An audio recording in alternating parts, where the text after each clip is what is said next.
المیہ، آپ اسے المیہ کہیں گے نواب صاحب؟ ایک طویل عرصے کے بعد میرا بچھڑا ہوا بھائی ملا ہے۔ ارے اس سے بڑی خوشی کی بات اور کیا ہو سکتی ہے ہمارے لیے؟ ہم آپ کے محل کو موتیوں سے کیوں نہ بھر دیں؟ ہماری طویل جدوجہد برابر ہوئی ہیں۔ او ہو، تب تو یہ بہت مسرت کی بات ہے، نواب صاحب احمقانہ انداز میں بولے۔ یقیناً یقیناً، میں نے نواب صاحب کی حالت پر رحم کھاتے ہوئے جلدی سے کہا۔ شہزادہ حسام طویل عرصے سے شادیاں چھوڑ کر چلے آئے تھے، وہ گھر والوں سے ناراض ہو گئے تھے، اب تو ان کی موت کا یقین کر لیا گیا تھا۔ اب غور کریں، ایک ایسے بھائی کا مل جانا جو ہمارے نزدیک مردہ تھا، کتنی خوشی کی بات ہے۔ او ہو، نواب صاحب نے گہری سانس لے کر احسان کو دیکھا اور پھر جلدی سے گردن ہلاتے ہوئے بولے، یقیناً یقیناً، لیکن میری بدقسمتی دیکھیے کہ میں ایک عالی مرتبت شہزادے کی حقیقت نہ پہچان سکا، اور میں ازحد شرمندہ ہوں۔ شہزادہ حسام، یہاں آپ کے ساتھ اچھا سلوک نہ ہوا ہوگا۔ احسان احمقوں کی طرح منہ پھاڑے کھڑا تھا۔ تالوت نے سب کی نظریں بچا کر اس کی ایک زوردار چٹکی لی اور وہ اچھل پڑا۔ پھر اس نے مشینی انداز میں بولنا شروع کر دیا، نہیں نواب صاحب، میری حیثیت کچھ بھی ہو، آپ کو اس کا علم ہی کیا تھا، لیکن میں نے آپ کا نمک کھایا ہے، یہاں مجھے کبھی کوئی تکلیف نہیں ہوئی۔ یقیناً یقیناً، نواب جلال الدین جیسے عالی ظرف شخص کے یہاں کسی کو کوئی تکلیف نہیں ہو سکتی۔ بہرحال نواب صاحب، آپ کا یہ احسان ہم کبھی فراموش نہیں کر سکتے کہ آپ نے ہمارے بھائی کو پناہ دی تھی۔ مجھے اور شرمندہ نہ کریں شہزادہ عادل، میں ازحد شرمندہ ہوں۔ یہ آپ کی نیک دلی ہے، ورنہ اس میں شرمندگی کی کیا بات ہے؟ ویسے آپ یہ حیرت انگیز واقعہ آپ دیکھیے، ہمارے بھائی کی کشش ہمیں یہاں کھینچ لائی تھی۔ یقیناً خون کی پکار بڑی اہمیت رکھتی ہے۔ بہرحال شہزادہ حسام، یہاں آپ کے ساتھ کوئی ناانصافی ہوئی ہو تو اسے معاف کر دیں، میں آپ لوگوں کی خوشی میں برابر کا شریک ہوں۔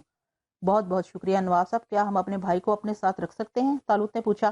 یہ بھی کوئی پوچھنے کی بات ہے، میں شہزادہ حسام کے لیے ایک کمرہ آپ کے برابر درست کروائے دیتا ہوں، مجھے اجازت دیں۔ نواب صاحب ایک دم پلٹے اور باہر نکل گئے۔ احسان نے گہری سانس لے کر ہم دونوں کی طرف دیکھا تھا۔ میں اس نیک انسان کو دھوکہ دے کر خوش نہیں ہوں، وہ آہستہ سے بولا۔ بس اب زیادہ بکواس مت کرو حسام، ایک تو گھر سے بھاگ آئے، اس پر سے شرافت بگارنے بیٹھ گئے ہو۔ سائم، تم انہیں لے کر آؤ، میں ان کے لیے ڈھنگ کے لباس کا بندوبست کرتا ہوں، تالوت نے کہا اور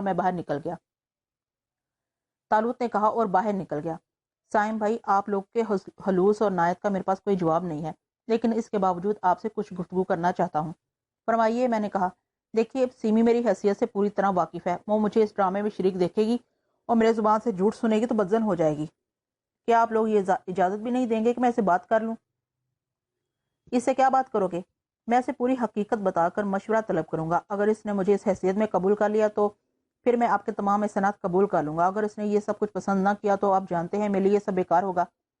ہاں، میں نے گردن جھکا کر کچھ سوچا، بات معقول تھی، میں نے اس کی بات کی تردید نہیں کی اور میں نے گہری سانس لے کر کہا، ٹھیک ہے، ہمیں اس پر کوئی اعتراض نہیں ہے، لیکن سیمی سے ملاقات کا کیا ذریعہ نکالو گے؟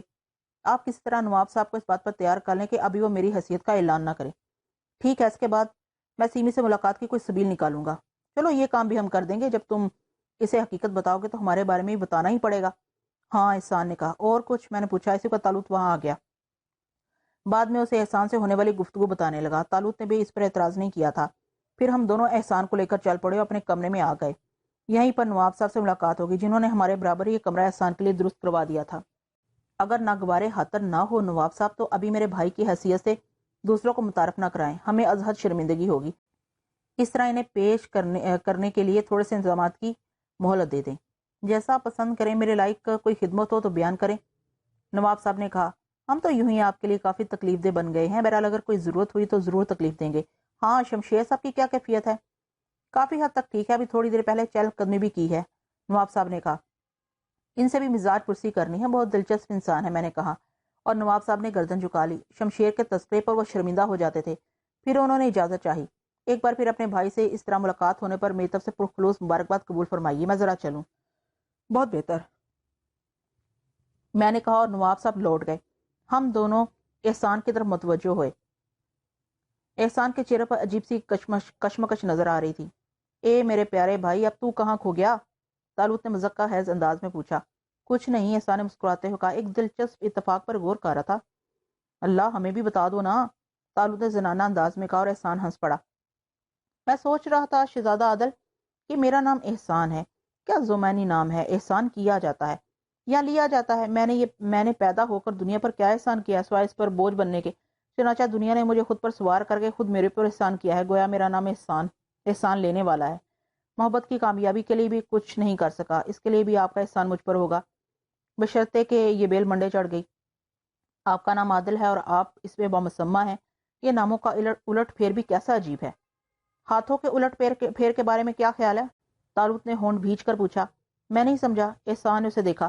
دیکھ بھائی، ہم ذرا بے تکلف قسم کے لوگ واقع ہوئے ہیں، 24 گھنٹوں سے ہم تمہیں یاری دوستی کے لیے تیار کر رہے ہیں، لیکن ابھی تک تو تم ذہنی طور پر ہمیں قبول ہی نہیں کر سکے ہو، اور یہ تو تمہیں احساس ہے کہ تمہارے چھوٹے بھائی ہو اور شادیہ سے فرار بھی ہوئے۔ چنانچہ اگر ہم دونوں ہاتھوں کے الٹ پھیر پر آمادہ ہو گئے تو ایک تو تمہاری یہ حسین شکل بگڑ جائے گی، دوسرے دیکھنے والے ہنسیں گے اور یہی سمجھیں گے کہ بڑے بھائی ناراض ہو کر چھوٹے بھائی کے کل پرزے درست کر رہے ہیں۔ چنانچہ بہتر یہی ہے کسی احسان وغیرہ کو قریب نہ پھٹکنے دو، یار ہو یار رہو۔ یاری بڑی حیثیت رکھتی ہے، بات صرف تمہاری ہی نہیں ہے، اس معصوم اور خوبصورت لڑکی کی بھی ہے جس سے ہم تم سے پہلے واقف ہوئے تھے۔ وہ نیک فطرت اور سادہ دل بھی ہے۔ یار کسی حسین لڑکی کو ایک باولے ریچھ کے چنگل میں پھنستے دیکھ کر کون اس کی مدد کو نہ دوڑے گا؟ چنانچہ اگر تم احسان ہی سمجھتے ہو تو اپنے اوپر نہ سمجھو، یا پھر آدھا آدھا بانٹ لو، پھر تمہارا نام احسان نہیں حسام ہے، کیا سمجھے؟ یہ آخری الفاظ طالوت نے ڈپٹ کر کہے تھے۔ احسان نے ہنستے ہوئے گردن جھکا دی۔ میں ہاتھوں کے الٹ پھیر کے لیے حاضر ہوں۔ کیا واقعی اتنے سعادت مند ہو؟ طالوت نے اسے گھورا۔ آزما لیں عادل بھائی۔ احسان کی آنکھوں میں آنسو ابھر آئے۔ تو سنو، میرا حکم ہے ایک دوست ایک بھائی کی حیثیت سے کہ آئندہ ہمارا تعارف کسی احسان وحسان سے مت کرانا۔ دوست ہو بھائی ہو، ہمارے اوپر اپنا پورا پورا حق سمجھو، دل میں کسی ایسے تصور کو جگہ مت دو جو ہمارے حلوس کی توہین کرے۔ کھلے دل سے کہہ کے لگاؤ، ہنسو، اپنی محبت کو کامیاب بناؤ، تمہاری طرف سے ہمارے حلوس کا یہی صلہ ہوگا۔ احسان کے منہ سے ایک لفظ نہیں نکلا، اس نے جذباتی انداز میں طالوت کا ہاتھ پکڑ لیا تھا۔ آؤ تمہارے کمرے میں چلیں، دیکھیں نواب صاحب نے کیا کیا ہے۔ ہم تینوں دوسرے کمرے میں داخل ہو گئے، پھر طالوت احسان کو اور مجھے چھوڑ کر اپنے کمرے میں چلا گیا۔ میں سمجھ گیا تھا کہ وہ کیوں گیا ہے۔ تھوڑی دیر کے بعد وہ واپس آیا، اس کے ہاتھ میں سیاہ رنگ کا ایک سوٹ کیس لٹکا ہوا تھا۔ لو بھائی، اس میں تمہارے نئے لباس اور ضرورت کا دوسرا سامان ہے، اب تم غسل کرو اور لباس تبدیل کر لو، لنچ پر تمہاری ملاقات دوسرے لوگوں سے ہوگی۔ آپ بھول گئے عادل بھائی؟ کیا؟ طالوت نے چونک کر پوچھا۔ او سیمی، او ہاں، تب پھر آج ایسا ہے کہ تم پورا دن قیدی کی حیثیت سے گزارو، اور سائم بھائی، احسان کے سلسلے میں نواب صاحب کو مطمئن کرنا آپ کا کام ہے۔ ٹھیک ہے، وہ میرے اوپر چھوڑ دو، میں نے کہا، اور پھر ہم دونوں احسان کے کمرے سے نکل آئے اور اپنے کمرے میں پہنچ گئے۔ طالوت میری شکل دیکھ رہا تھا۔ کیسا؟ اس نے عجیب سا منہ بنا کر پوچھا۔ بہت عمدہ، میں نے گردن ہلاتے ہوئے کہا۔ اچھا، طالوت نے ایک گہری سانس لی۔ پھر ہماری دال کہیں نہیں گلے گی یار، اس لحاظ سے ماحول بہت بور ہے۔ بوا کے بارے میں کیا خیال ہے؟ بوا؟ ہائے بوا، ارے انہیں ہی بلا دو، اس پوری کوٹھی میں دل کے بہلانے کے لیے ایک وہی ہے، بلا دو، اللہ بلا دو، طالوت نے کہا، اور میرے ذہن میں شرارت کل بلانے لگی۔ بہتر ہے، میں ابھی انہیں لے کر آتا ہوں۔ لے آؤ، خدا کی قسم آج میں اپنا دل کھول کر ان کے قدموں میں رکھ دوں گا۔ اور میں سچ مچ اٹھ گیا۔ طالوت نے مجھے روکنے کی کوشش بھی نہیں کی تھی۔ میں بوا کی تلاش میں نکل پڑا۔ راستے میں مجھے نصرت، روحی اور سیمی نظر آ گئی۔ وہ تینوں کچھ گفتگو کر رہی تھی اور سیمی کا سر جھکا ہوا تھا۔ میرے قدموں کی چاپ پر ان کی نگاہیں میری طرف اٹھی اور بہت چونک پڑی۔ سیمی نے اپنے چہرے کے تاثرات بحال کر لیے اور میری طرف متوجہ ہو گئی۔ آئیے سائم بھائی، کہاں تشریف لے جا رہے ہیں؟ سیمی نے پوچھا۔ اوہ، میرے بھائی پر پھر عشق کا دورہ پڑا ہے، بوا بوا چلا رہا ہے اور سینہ پیٹ رہا ہے، بہت بری حالت ہے۔ میں نے سنجیدگی سے کہا۔ تینوں لڑکیاں ہنس پڑی۔ پھر آپ کہاں جا رہے ہیں؟ نصرت نے پوچھا۔ بوا کو اطلاع دینے اور انتباہ کرنے کے میرے بھائی کی موت کی ذمہ دار وہی ہوں گی۔ میں بوا لاؤں سائم صاحب؟ نصرت نے پوچھا۔ اور بعد میں بوا آپ کو کھا جائیں گی، کیونکہ عادت سخت تکلیف میں مبتلا ہے۔ لڑکیاں ہنس پڑی اور پھر روحی بولی، تب ٹھیک ہے، لیکن ایک شرط ہے سائم بھائی، للہ ہمیں بھی ان دونوں کے، میرا مقصد ہے ہمیں بھی دیکھنے کی اجازت ہوگی۔ مجھے کیا اعتراض ہو سکتا ہے، آپ لوگ بھی ضرور دیکھیے، ایسے عبرت ناک مناظر کبھی کبھی ہی دیکھنے میں آتے ہیں۔ ویسے بوا اس وقت کہاں ملیں گی؟ ابھی اپنے کوارٹر میں گئی ہیں، میں نے دیکھا تھا، سیمی نے کہا۔ اس کی غمزدہ آنکھیں تھوڑی دیر کے لیے مسکرا اٹھی تھی۔ اوہ آہ، تب میں اسی طرف جاتا ہوں۔ بوا کو تیار کرنا بھی ایک مسئلہ ہوگا، لیکن عادل کے لیے سب کچھ کرنا ہی ہوگا، میں نے نہایت سنجیدگی سے کہا، اور لڑکیوں نے کہکا لگایا۔ پھر میں ان کے کہکے کی پرواہ کیے بغیر بوا کے کوارٹر کی طرف چل پڑا۔ لڑکیاں شاید کوارٹر کی عقبی سمت دوڑ رہی تھیں۔ میں نے بوا کے کوارٹر پر دستک دی۔ کون ہے؟ اندر سے بوا کی کراری آواز سنائی دی۔ دروازہ کھولو بوا، میں نے بھرائی ہوئی آواز میں کہا۔ بوا نے شاید میری آواز نہیں پہچانی تھی، چنانچہ چند لمحوں کے بعد دروازہ کھل گیا، لیکن میری شکل دیکھ کر وہ بھونچکا سی رہ گئی تھی۔ او آپ شہزادہ صاحب، میاں میرے قریب آنے پر؟ آپ سے ایک ضروری بات کرنی ہے بوا، براہ کرم اندر چلیے، میں نے بدحواس لہجے میں کہا۔ بوا گھبرا کر پیچھے ہٹ گئی۔ میں نے پلٹ کر جلدی سے دروازہ بند کر لیا تھا۔ آئے ہائے، دروازہ کیوں بند کر رہے ہو؟ بوا گھبرا کر بولی۔ بوا خدا کے لیے بچا لیجیے، بچا لیجیے، میں نے بوا کے دونوں ہاتھ پکڑتے ہوئے کہا۔ آئے خبردار خبردار، ہاتھ چھوڑو، میں شور مچا دوں گی، بوا نے ایک جھٹکے سے مجھ سے ہاتھ چھڑاتے ہوئے کہا۔ بچا لیجیے بوا، خدا کے لیے بچا لیجیے، میں نے پھر اسی انداز میں کہا۔ اے اللہ مارے ہوا کیا ہے, کس کو مار کر بھاگے ہو؟ میرا مطلب ہے شہزادے صاحب ہوا کیا؟ بوا کو ایک دم ہماری اہمیت کا احساس ہو گیا. نہیں بوا میں کسے ماروں گا, لیکن میرا بھائی مر رہا ہے بوا, اگر آپ نے اسے تسلی نہیں دی نا تو وہ ضرور مر جائے گا. بھائی مر رہا ہے؟ بوا ناک پر انگلی رکھ کر بولی, کیوں مر رہا ہے شہزادے صاحب؟ تمہارے عشق میں بوا رات بھر پاگلوں کی طرح چیختا رہا ہے, صبح سے حالت خراب ہے, بالکل ویشی بنا ہوا ہے, کہتا ہے بوا نہ ملی تو خودکشی کر لوں گا. اے لعنت ہے اس کمبخت مارے پر, لو اس بڑھاپے میں مجھے بدنام کرنے چلا ہے, اللہ کی مار اس موئے کی صورت پر. کان کھول کر سن لو میاں, ہم غریب بھی عزت رکھتے ہیں, بس بہت ہو چکی. ہاں وہ آنکھیں نکال کر بولی, بوا خدا کے لیے مان جاؤ, میرے بھائی کی زندگی کا سوال ہے, اگر وہ مر گیا نا تو میں تمہارے بھی ٹکڑے کر دوں گا. ارے مگر میں نے کیا کیا ہے شہزادے حضور, ہائے میرے مولا. بوا لرزتے ہوئے بولی, اسے تسلی دے لو, بس اسے یقین دلا دو کہ تم بھی اسے عشق کرتی ہو, میں اسے سمجھا بجھا کر یہاں سے لے جاؤں گا. مگر میں خدا کے لیے بوا, میں تمہارے ہاتھ جوڑتا ہوں, میرے بھائی کی زندگی بچا لو. اگر تم نہیں مانتی تو میں نواب جلال الدین کے پاس جاتا ہوں, ان سے کہتا ہوں کہ تمہاری ان بوا نے پہلے تو میرے بھائی کو اپنی محبت کے جال میں پھانسا, اب اس کی زندگی کی دشمن بن گئی ہے. ہائے ارے نہیں, خدا کے لیے ان کے پاس مت جانا, میں چلتی ہوں, اللہ اللہ میری عزت کی حفاظت کریو. چلو مگر تم جاؤ, میں آ رہی ہوں. ہائے اس موے سے کیا بات کرو گی, میری جال ہلکان ہو رہی ہے, بس ذرا پیار محبت کی باتیں کر دینا بوا, بچہ خوش ہو جائے گا. میں نے کہا, 10 چھاڑو پھرے اس موئے بچے کی صورت, پرائی بہو بیٹیوں پر نظر رکھتا ہے. بوا دانت پیس کر بولی اور پھر میری شکل دیکھ کر جلدی سے سنبھل گئی. میں ابھی آ رہی ہوں شہزادے صاحب, بس ابھی آئی. اچھا بوا. میں مسی سی شکل بنائے ہوئے باہر نکل گیا. باہر نکلا ہی تھا کہ نصرت کی سرگوشی سنائی دی, سائم صاحب, اور میں چونک کر کوارٹروں کی اگبی سمت دیکھا. نصرت اشارے سے بلا رہی تھی, میں اس کی طرف بڑھ گیا. روحی اور سیمی نے دوپٹہ حلق میں ٹھونسا ہوا تھا, وہ شاید اکبی کھڑکی سے بوا کے کمرے کا منظر دیکھ رہی تھی اور ہماری باتیں سن رہی تھی. میں ان کے قریب پہنچ گیا. تینوں لڑکیوں کے چہرے سرخ ہو رہے تھے, ان کی آنکھوں سے آنسو بہ رہے تھے. وہ دبے پاؤں پیچھے ہٹی, پھر پیٹ پکڑ پکڑ کر ہنسنے لگی. اللہ سائیں بھائی, ہمیں بھی اکبی کھڑکی سے عادل صاحب کے کمرے کے منظر دیکھنے کی اجازت دے دیں. سیمی کی سنجیدگی اس کو رخصت ہو گئی تھی. ایک شرط پر, میں نے انگلی اٹھا کر کہا, آپ کو زور سے نہیں ہنسنا ہوگا. ٹھیک ہے. انہوں نے یہ شرط منظور کر لی. تب آئیے, ابتدائی مناظر کے لیے ہمیں پہلے سے پائیں باغ میں کھلنے والی کھڑکی تک پہنچنا چاہیے, اس انداز میں کہ عادل کو بھی نہ پتا چلے. آئیے. نصرت نے جلدی سے آگے بڑھ کر کہا, اور سیمی روحی کو دھکے دے رہی تھی اور روحی شرمائی ہوئی سی آگے بڑھ رہی تھی. مجھے ایک گونا کوفت کہ بیچاری لڑکی کو میں نے مذاق میں پریشان کر دیا تھا. ہم لوگ تیزی سے فاصلہ طے کر کے تالوت کے کمرے کی اگبی کھڑکی پر پہنچ گئے. تالوت اندر موجود تھا اور ڈرامے کے لیے پوری طرح تیار. اس کے بال بکھرے ہوئے تھے, آنکھوں سے وحشت جھانک رہی تھی, لباس بھی مسئلہ ہوا تھا. وہ آرام سے کرسی پر بیٹھا کچھ سوچ رہا تھا. یہ کیا حالت بنائی ہوئی عادل صاحب نے؟ سیمی نے حیرت سے کہا. عاشق ہے, گھسیارا نہیں ہے, میں نے فخر سے کہا, اور لڑکیاں بے ساختہ ہنس پڑی. اس وقت سے خوف محسوس ہوتا ہے سائم بھائی کہ جب آپ یہاں سے چلے جائیں گے. سیمی نے عجیب سے انداز میں کہا. کیوں؟ میں نے اسے دیکھا. آپ لوگوں کی آمد نے کوٹھی کو رونق وہ حق بخشا ہے جو شاید زندگی بھر نہ بلایا جا سکے. فکر نہ کریں, ہم یہاں ایسے نقوش چھوڑ جائیں گے جو زندگی بھر ہماری یاد تازہ رکھیں گے. میں نے کہا. کیا آپ یہاں جلال آباد میں ہی نہیں رہ سکتے سائم بھائی؟ سیمی نے پوچھا. نہیں سیمی, یہ ممکن نہیں ہے, ہم دور کے مسافر ہیں. میرا خیال ہے کہ اس قدر متاثر نہ ہو کہ بعد میں کوئی تکلیف ہو. چند دنوں کا ساتھ ہے. اللہ سیمی باجی, اس حسین اور دلچسپ وقت کو ان باتوں سے مقدر نہ کریں. نصرت نے درخواست کی.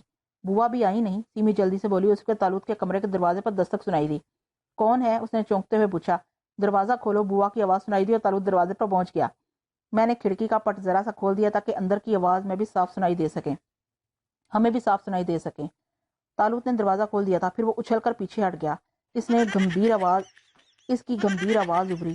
آہ, تم آ گئی, کیا میں خواب دیکھ رہا ہوں؟ خواب دیکھنے لگو, بابلے تو ہو ہی. وہ ہاتھ نچاتے ہوئے بولی. للہ میرا مذاق نہ اڑاؤ, میرا مذاق نہ اڑاؤ, میں تمہیں چاہتا ہوں, میں تمہیں بے پناہ چاہتا ہوں. تالوت نے کہا. ہاں چاہو, ضرور چاہو, تمہارے بابا کی جو دل چاہے کرو, اور تمہیں اپنی زندگی کا ساتھی بنانا چاہتا ہوں. جھاڑو پھرے تمہاری زندگی پر, ایک میں ہی رہ گئی ہوں. دیکھو شہزادے میاں, اللہ کے واسطے میری جان بخش دو. کیوں میری عزت دو کوڑی کرنے پر تلے ہو؟ میں تمہاری عزت پر اپنی جان دینے کو تیار ہوں. بتاؤ میں تمہارے لیے کیا کروں؟ تم اپنی یہ منحوس صورت لے کر یہاں سے دفع ہو جاؤ. بس. بوا نے منہ پھیر کر کہا. اچھی بات ہے, اب میں یہاں سے چلا جاؤں گا. میں نواب صاحب سے کہہ دوں گا کہ آپ کی کوٹھی میں میرے اوپر ظلم ہوا ہے, مجھے لوٹ لیا گیا ہے. کہ اللہ مارے, اللہ کے واسطے میاں سے کچھ نہ کہنا. یا اللہ میری حفاظت کر. بڑی بی نے آسمان کی طرف ہاتھ اٹھائے. اب تم میری خوشی پوری کر دو, میں تم سے اور کچھ نہیں کہوں گا. اے بغیرت, منحوس, میں بڑھیا ہوں. وہ بوا نے نہ جانے کیا سمجھا تھا. انہوں نے شرم سے منہ پر ہاتھ رکھ دیے تھے. دوسری طرف لڑکیاں میری طرح شرما گئی تھیں. انہوں نے دانتوں میں دوپٹے دبائے ہوئے تھے, لیکن ہٹنے کو کسی کا دل نہیں چاہ رہا تھا. دوسری صورت میں نواب صاحب کے پاس جاؤں گا. پہنچ جان دے دوں گی, عزت نہ دوں گی. پوری زندگی اللہ اللہ کرتے گزار دی, اب بڑھاپے میں منہ کالا کروں گی؟ مان جاؤ، خدا کے لیے مان جاؤ۔ تالوت نے ان کے دونوں ہاتھ پکڑ لیے اور بوا نے ہاتھ چھڑا کر 2 ہتھڑ اس کے سینے پر مارا۔ تالوت پٹ سے زمین پر گر پڑا تھا۔ 2-3 دفعہ اس نے پاؤں رگڑے، پھر ساکت ہو گیا۔ بوا کی گگی بند گئی تھی۔ انہوں نے بکھلا کر دروازے کی طرف دیکھا، پھر لپک کر دروازہ بند کر دیا۔ اے میرے مولا، میں کیا کروں؟ ہائے، مر گیا کیا؟ ارے اب کیا ہوگا؟ بوا تالوت کے پاس بیٹھ گئی۔ یا اللہ، اسے ٹھیک کر دے۔ ہائے، مر گیا تو کیا ہوگا؟ ارے اٹھ کم وقت، اٹھ جا، تیرا ستیہ ناس ہو جائے۔ بڑی بھی تالوت کے سینے پر ہاتھ رکھ کے سے جھنجھوڑ کر بولی، اور تالوت نے آنکھیں کھول دی۔ تو تم میری خواہش پوری کرنے کے لیے تیار ہو؟ ارے اٹھ بھی جا، اللہ کو یہی منظور ہے تو میں کیا کر سکتی ہوں؟ بڑی بی نے پریشانی سے کہا، اور تالوت جلدی سے اٹھ گیا۔ بڑی بی کا چہرہ زرد پڑ گیا تھا۔ تالوت ایک طرف بڑھا اور اس نے الماری سے ایک خوبصورت لباس نکالا، زیورات کا ایک ڈبہ بھی نکال لیا۔ وہ سامنے باتھ روم ہے، لباس تبدیل کر لو، زیورات پہن لو۔ اب یہ چونچلے بھی کرائے گا؟ بڑی بھی کرا کر بولی، جاؤ جاؤ جلدی کرو۔ مٹی میں مل گئی، 2 کوڑی کی ہوگی، پوری زندگی برباد ہوگی۔ ہائے ہائے۔ بڑی بھی کراہتی ہوئی باتھ روم کی طرف بڑھ گئی، اور جب وہ باتھ روم سے برآمد ہوئی تو لڑکیاں ہنسی سے دیوانی ہو گئی۔ وہ پیٹ پکڑ کر زمین پر بیٹھ گئی، سرخ غرارہ چیمبر، اوپر سے زیورات۔ نہ جانے کیسی لگ رہی تھی بوا۔ براہ کرم آداب ملحوظ رکھیں، دیکھیں اندر کا منظر دیکھیں۔ میں نے جلدی سے کہا، مگر لڑکیاں شرما رہی تھیں۔ اٹھیے تو صحیح، آپ نہ جانے کیا سمجھ رہی ہیں، میں نے کہا، اور نصرت نے مجھے عجیب سی نگاہوں سے دیکھا، پھر وہ کھڑی ہوگی۔ تب دوسری لڑکیاں بھی کھڑکی سے آ لگیں۔ بڑی بھی کھڑی ہوئی تھی، ان کے چہرے پر شرم کے آثار تھے۔ تالوت ایک گھٹنا زمین پر ٹکائے، آنکھیں پھاڑے، ایک ہاتھ سینے پر رکھے نے گھورتا رہا۔ بس میری یہی خواہش تھی، اللہ تمہیں خوش رکھے، اس نے پرسکون انداز میں کہا۔ ہے؟ بڑی بھی چونک پڑی۔ مجھے سب کچھ مل گیا، بس کچھ اور نہیں چاہیے۔ اللہ تیرا شکر ہے، بڑی بھی جلدی سے بولی۔ تو میں جاؤں؟ ہاں، تالوت نے گہری سانس لے کر کہا۔ کپڑے اتار دوں؟ نہیں نہیں، یہ سب کچھ اب تمہارا ہے، یہ تمہارے لیے ہے، میری محبت کا حقیر تحفہ۔ اللہ قسم! بڑی بی کے دانت نکل پڑے۔ مگر بھیا، میں یہ پہن کر تو نہ جاؤں گی، لوگ کیا کہیں گے، مذاق نہ اڑائیں گے میرا؟ تو پھر انہیں اتار کر اپنا لباس پہن لو، جاؤ۔ تالوت نے کہا، اے اللہ تمہیں خوش رکھے، جبھی تو میں کہوں، اتنا شریف بچہ، اتنا نیک لونڈا، مجھ بڑھیا کے منہ پر کالک لگا کر کیا کرے گا؟ بڑی بھی جلدی سے باتھ روم کی طرف بڑھ گئی، کپڑوں اور زیورات کی پوٹلی بنائے ہوئے وہ جلد ہی برآمد ہوئی، اور اس انداز میں تالوت کی طرف دیکھتی ہوئی دروازے کی طرف بڑھنے لگی، جیسے ابھی اٹھ کر وہ ان سے پوٹلی چھین لے گا۔ پھر وہ دروازہ کھول کر بھاگی تو پلٹ کر نہیں دیکھا۔ لڑکیاں اب بھی بے تحاشا ہنس رہی تھیں۔ میں نے کھڑکی کے دونوں پٹ کھول دیے اور ان کی آواز اندر پہنچ گئی۔ تالوت ایک دم چونک پڑا۔ یہ کیا حرکت ہے؟ وہ بکھلائے ہوئے انداز میں بولا۔ حرکت تو اب ہم آپ سے پوچھیں گے عادل صاحب، سیمی نے ہنستے ہوئے کہا۔ پھر وہ سب گھوم کر کمرے کے دروازے سے اندر داخل ہو گئے۔ تالوت سر پکڑے بیٹھا تھا۔ کیوں، کیا ہوا عادل بھائی؟ میں بوا کی عزت کو ڈر رہا ہوں۔ حسن و عشق کا یہ منظر آپ نے بھی دیکھ لیا ہوگا، اور آپ بوا کو بدنام کرتی پھریں گی۔ تالوت نے مصنوعی پریشانی سے کہا، اور لڑکیاں ہنسی سے لوٹ پوٹ ہو گئی۔ آپ لوگ واقعی انتہا پسند ہیں، سیمی نے ہنستے ہوئے کہا۔ مسرے ہیں سرکار، آپ لوگوں کو ہنسا کر زندگی گزار لیتے ہیں، یہی ہماری عبادت ہے، یہی ہمارا مشن۔ تالوت نے اچانک سنجیدہ ہو کر کہا، بوا کے تو عیش ہو گئے، آپ نے وہ زیورات کیوں انہیں دے دیے؟ نصرت نے کہا۔ آپ کو بھی پیش کر سکتا ہوں، آپ بوا سے حسد کیوں کر رہی ہیں؟ تالوت نے کہا۔ نہیں شکریہ، نصرت شرماتے ہوئے بولی۔ ارے لے لینا، سرخ جوڑا پہننا پڑے گا، 2-4 رومانی ڈائلاگ سننے پڑیں گے، اور بس۔ روحی نے کہا۔ سوری روحی صاحبہ، یہ نہیں چلے گا، آپ بھی تو کچھ بولیے سیمی صاحبہ۔ نہیں بس شکریہ، میں کیا بولوں، سیمی نے جان بچاتے ہوئے کہا۔ مسٹر میکلارنس ضربۂ صحت ہیں، لیکن آپ انہیں روکیے، وہ میرے ساتھ گھوڑے کی ریس لگانے کو تیار ہیں، بعد میں آپ ناراض نہ ہوں، تالوت نے کہا، اور سیمی اچانک سنجیدہ ہو گئی۔ اس کا چہرہ سفید پڑ گیا تھا، پھر وہ مڑی اور تیز قدموں سے باہر نکل گئی۔ او، سیمی باجی فیل کر گئی، روحی بولی۔ پھر دونوں لڑکیاں بھی چلی گئیں۔ تالوت ایک گہری سانس لے کر میری طرف دیکھنے لگا، پھر منہ ٹیڑھا کر کے بولا، ویل مسٹر ایرف، پروگرام کیسا رہا؟ ٹھیک ہی ہے یار، مگر تم کچھ گڑبڑ کر گئے۔ کیا؟ میرا خیال تھا کہ سیمی کی ملاقات ابھی احسان سے کرا دی جاتی۔ وہ مناسب نہ تھا عرف، پھر وہ دونوں بلائیں بھی تو اس کے ساتھ تھیں۔ ہے رات کو صحیح، لیکن یار ان میں سے اب ہمیں کیا کرنا ہے؟ ویسے بوا کے معاملے میں تم اوور ہو گئے تھے، بعض باتیں ناجائز تھیں، جائز و ناجائز کی ایسی کی تیسی۔ بڑی بی نے کسی حد تک مجھے قبول کر لیا ہے، میں اب باقاعدہ ان سے عشق شروع کر دوں گا، تالوت نے جھلائے ہوئے انداز میں کہا، اور میں ہنستا رہا۔ اسی وقت ایک ملازم کھانے کی ٹرالی دھکیلتا ہوا اندر آ کر بولا، نواب صاحب نے نئے مہمان کے لیے کھانا بھجوایا اور کہا ہے کہ اگر ان کی طبیعت ٹھیک ہو تو انہیں بھی ساتھ لے آئیں۔ نہیں، ابھی وہ بیمار ہیں۔ ٹھیک ہے، تم چلو، ہم آ رہے ہیں، بہت بہتر، ملازم نے کہا، پھر میرے کھانے کی ٹرالی احسان کے کمرے میں بھجوا دی۔ احسان مسیری پر دراز تھا، ہمیں دیکھ کر اٹھ گیا اور مسکرانے لگا۔ ابھی آپ کے کمرے سے سیمی کے ہنسنے کی آوازیں آ رہی تھیں۔ فکر نہ کرو، تھوڑے دن کے بعد تمہارے کمرے سے بھی آنے لگیں گی، تالوت نے گردن ہلاتے ہوئے کہا۔ اچھا، اب اچھے بچوں کی مانند منہ ہاتھ دھو، کھانا کھاؤ، کل سے تمہارا پردہ ختم ہو جائے گا، ہم بھی کھانا کھانے جا رہے ہیں۔ احسان ہنسنے لگا، پھر ہم دونوں باہر نکل آئے۔ تھوڑی دیر کے بعد ہم دونوں کھانے کے کمرے میں داخل ہو گئے، سبھی موجود تھے، بیگم صاحبہ نے بڑے خلوص سے ہمارے سلام کا جواب دیا تھا۔ لطف کی بات یہ تھی کہ نواب شمشیر الدولہ بھی اپنے دلیر لڑاکوں کے ساتھ کھانے کی میز پر موجود تھے اور ان کے سامنے صرف سوپ رکھا تھا۔ لڑکیاں مسکرا پڑی تھی۔ کھانا شروع ہو گیا۔ شادی برفیلی حکومت ہے نواب صاحب، سال میں 12 مہینے وہاں برف کی تہ جمی رہتی ہیں۔ تالوت کھانے کے دوران بولا، ہم لوگ سخت سردی کے عادی ہیں۔ خوب، بڑا خوبصورت علاقہ ہوگا، اگر کبھی آپ نے مدعو کیا تو ضرور حاضر ہوں گے، نواب صاحب نے مسکراتے ہوئے کہا۔ یقیناً مدعو کریں گے نواب صاحب، ہاں شمشیر صاحب کو ضرور ساتھ لے آئیں، لیکن وہاں سردی زیادہ ہے۔ میں جانتا ہوں کہ آپ لوگ میرا مذاق اڑا رہے ہیں، لیکن میرے ساتھی خاموش رہیں گے کیونکہ ہماری توہین کی ذمہ داری انکل پر عائد ہوتی ہے۔ ارے نہیں، اس میں مذاق کی کیا بات ہے؟ عادل صاحب کہنا چاہتے ہیں کہ مجھ میں سردی برداشت کرنے کی قوت نہیں ہے، حالانکہ میری بیماری محض اتفاق ہے۔ میں نے برف کے جمے ہوئے سمندروں پر اسکیٹنگ کی ہے اور مہینوں وہاں گزارے ہیں۔ کیوں ایڈگر؟ کیا میں نے غلط کہا ہے؟ مجھے یاد ہے ڈیئر میکلارن کہ تم نے وہاں ایک سفید ریچھ کا بھی شکار کیا تھا برف کے سمندر میں، امانت بھائی، تالوت نے کہا اور روحی بھی ہنس پڑی اور اس امانت بھائی پر نصرت کی ہنسی چھوٹ گئی۔ ہاں برف کے سمندر پر سمندر جمع رہتا ہے، شمشیر نے تالوت کو گھورتے ہوئے کہا۔ او، ریچھ بھی وہاں اسکیٹنگ کرنے آیا ہوگا، تالوت نے آہستہ سے کہا اور روحی بھی ہنس پڑی۔ سیمی البتہ سنجیدہ ہی تھی، اس پر خاموشی چھا گئی تھی، لیکن تالوت کہاں خاموش رہنے والا تھا۔ آئندہ ریس کب ہو رہی ہے نواب صاحب؟ او بہت جلد، شاید 14 تاریخ کو۔ ویسے شمشیر صاحب نے مجھے گھوڑے کی سواری کے لیے چیلنج کیا ہے، خوفزدہ ہو تو معاف کر سکتا ہوں، شمشیر نے مسکراتے ہوئے کہا۔ شاید اسے احساس ہو گیا تھا کہ اس کا بار بار بگڑنا اس کی شخصیت کو ہلکا کرنا ہے۔ نہیں خوفزدہ تو نہیں ہوں، مگر آپ کے مقابلے میں ڈر لگتا ہے، تالوت نے کہا۔ کیوں؟ شمشیر نے مسکراتے ہوئے کہا۔ ایک دفعہ کافی شرمندگی اٹھانی پڑی ہے، خدا کا شکر ہے کہ آپ ٹھیک ہو گئے، ورنہ میں نواب صاحب کو کیا منہ دکھاتا؟ لیکن آپ نے تو پانی میں قدم بھی نہیں رکھا تھا، سائیں بھائی نے منع کر دیا، ورنہ میرا بستر بھی آپ کے قریب ہوتا۔ بہرحال رائڈنگ کے لیے میری پیشکش برقرار ہے، جب چاہو سامنے آ جاؤ۔ بہتر ہے، تالوت نے گردن جھکاتے ہوئے سعادت مندی سے کہا۔ نواب صاحب بھی کسی قدر پرسکون ہو گئے تھے، البتہ شمشیر کے لڑاکے کینہ توز نگاہوں سے ہم دونوں کو دیکھ رہے تھے۔ کھانا ختم ہو گیا، ہم سب گفتگو کرتے ہوئے کمرے سے باہر نکل آئے۔ باہر نکلتے ہوئے سیمی نے مجھے کوئی اشارہ کیا تھا بعد میں، اور میں نے گردن ہلا دی۔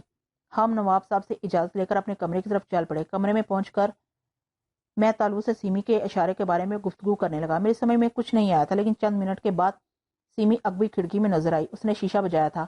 میں نے جلدی سے آگے بڑھ کر کھڑکی کھول دی اور سیمی سنجیدہ ہی تھی۔ سائیں بھائی، آپ لوگوں سے کچھ گفتگو کرنی ہے تو اندر آ جاؤ۔ نہیں، یہی صرف چند الفاظ، سیمی نے انتہائی سنجیدگی سے کہا۔ کہو، کیا بات ہے؟ میری ایک درخواست قبول کریں گے؟ ضرور، لیکن ایک شرط بھی ہے۔ کیا؟ جواباً تو بھی ہماری ایک درخواست قبول کرنا ہوگی۔ میں آپ کا حکم مان کر فخر محسوس کروں گی، سیمی نے خلوص سے کہا۔ ٹھیک ہے، درخواست پیش کرو۔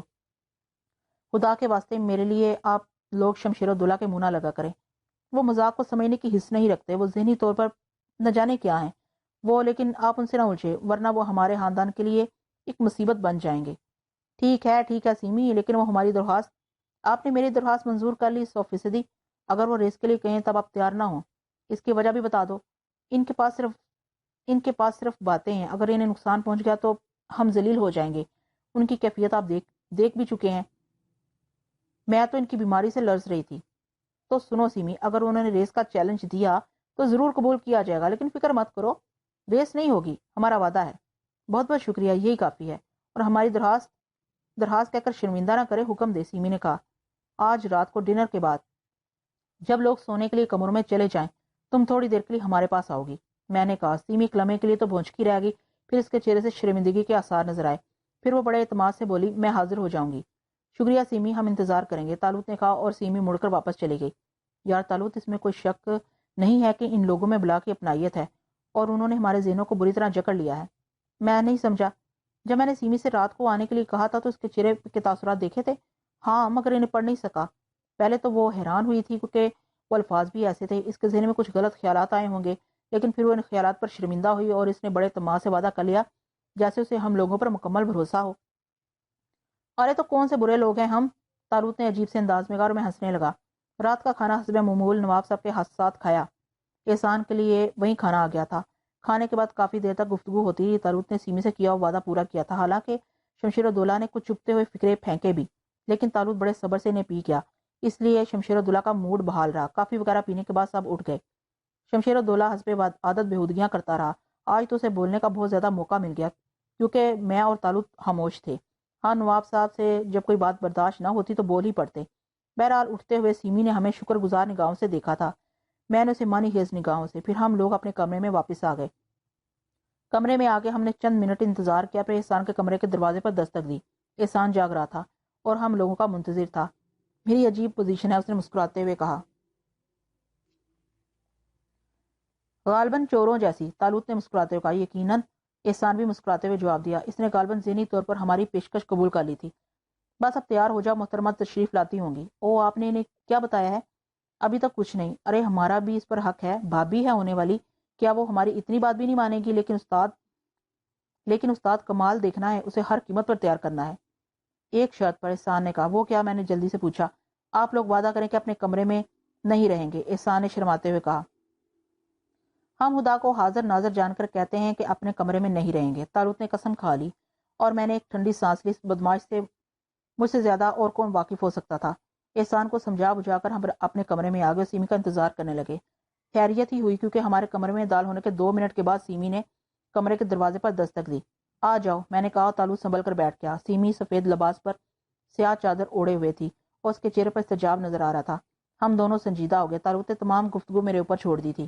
دروازہ بند کر دو سیمی، میں نے سپاٹ لہجے میں کہا، اور سیمی نے صرف ایک لمحے کے لیے ہماری طرف دیکھا اور پھر دروازہ بند کر دیا۔ تب میں اس کی طرف بڑھا، پھر میں نے سیمی کے مقابل کھڑے ہو کر کہا، سیمی، اگر میں تم سے کہوں کہ میں تمہیں چاہتا ہوں، تم سے محبت کرتا ہوں تو؟ سیمی نے گھبرا کر میری شکل دیکھی اور پھر طالوت کی، پھر خشک ہونٹوں پر زبان پھیر کر بولی، تو میں اسے مذاق سمجھوں گی، لیکن اگر یہ مذاق نہ ہو تو تھوڑی سی پیچھے لوٹ جاؤ سیمی۔ ہم نے تمہیں ٹرین میں دیکھا، پسند کیا، پھر تمہارے پیچھے یہاں تک دوڑے چلے آئے۔ ہم دونوں تمہارے خواہش مند تھے اور موقع کی تلاش میں تھے۔ پھر جب ہم نے تمہیں اعتماد میں لے لیا تو موقع سے فائدہ اٹھانے کی سوچی، اور آج دھوکے سے تمہیں یہاں بلا لیا۔ غور کرو تمہاری پوزیشن کس قدر نازک ہے۔ تم خود چوروں کی طرح یہاں آئی ہو، ایسے میں اگر کوئی تمہاری مدد کو آ بھی جائے تو ہماری پوزیشن اس قدر خطرناک نہ ہوگی جس قدر تمہاری۔ سیمی نے گردن جھکا کر کچھ سوچا، پھر اس نے میری طرف دیکھا، پھر بڑے پروکار لہجے میں بولی، اگر یہ سب کچھ اسی انداز میں ہو جائے سائم صاحب جس طرح فرما رہے ہیں، تب بھی اسے میں آپ کا قصور نہیں سمجھوں گی۔ میں سوچوں گی سائم صاحب کے قدرت نے مجھے کسی بہت بڑے گناہ کی سزا دی ہے، اور اس سزا کو مزید اذیت ناک بنانے کے لیے اس نے آپ لوگوں کا انتخاب کیا ہے، کیونکہ آپ پر مجھے بے پناہ اعتماد ہے۔ سیمی، تمہارے یہ الفاظ اس خلوص سے کہیں زیادہ ہیں جو تمہارے لیے ہمارے دل میں ہے، لیکن کیا اس اعتماد کو نبھا سکتی ہو؟ کیا وہ خلوص قبول کر سکتی ہو جو ان الفاظ کی بے پناہ کیفیت سے ہمارے دل میں پیدا ہوا ہے؟ میں نہیں سمجھی سائم صاحب۔ سیمی، ان الفاظ کی قیمت کے طور پر اگر میں اور عادل تمہیں بہن کہیں تو خدا کے حضور جواب دہ ہوتے ہوئے تم یہ رشتہ قبول کر لو گی؟ میں نے جذباتی انداز میں کہا۔ سائم بھائی، سیمی چکرا کر رہ گئی، اور میں ابھی تک کچھ نہیں سمجھ سکی۔ تم ابتدا سے مجھے بھائی کہتی آئی ہو، صرف احتراماً یا دل سے بھی کبھی یہ محسوس کیا ہے؟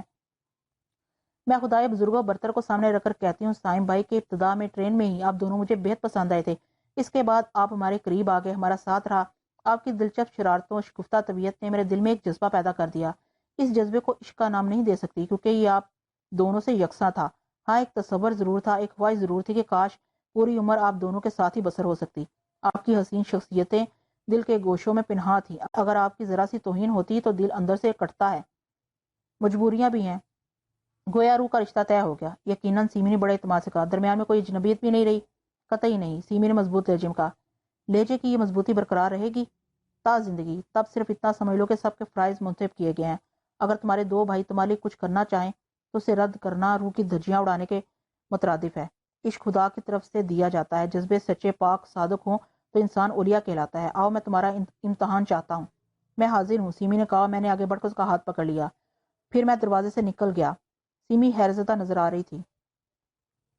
میں احسان کے دروازے پر پہنچ گیا۔ جاؤ، اس دروازے سے اندر چلی جاؤ۔ مقدس رشتے نبھانے کا امتحان کٹھن ہے، لیکن جو قول خدا کو سامنے رکھ کر کیا جائے، اس سے انحراف خدا کو بھی ناراض کر دیتا ہے۔ میں نے دروازے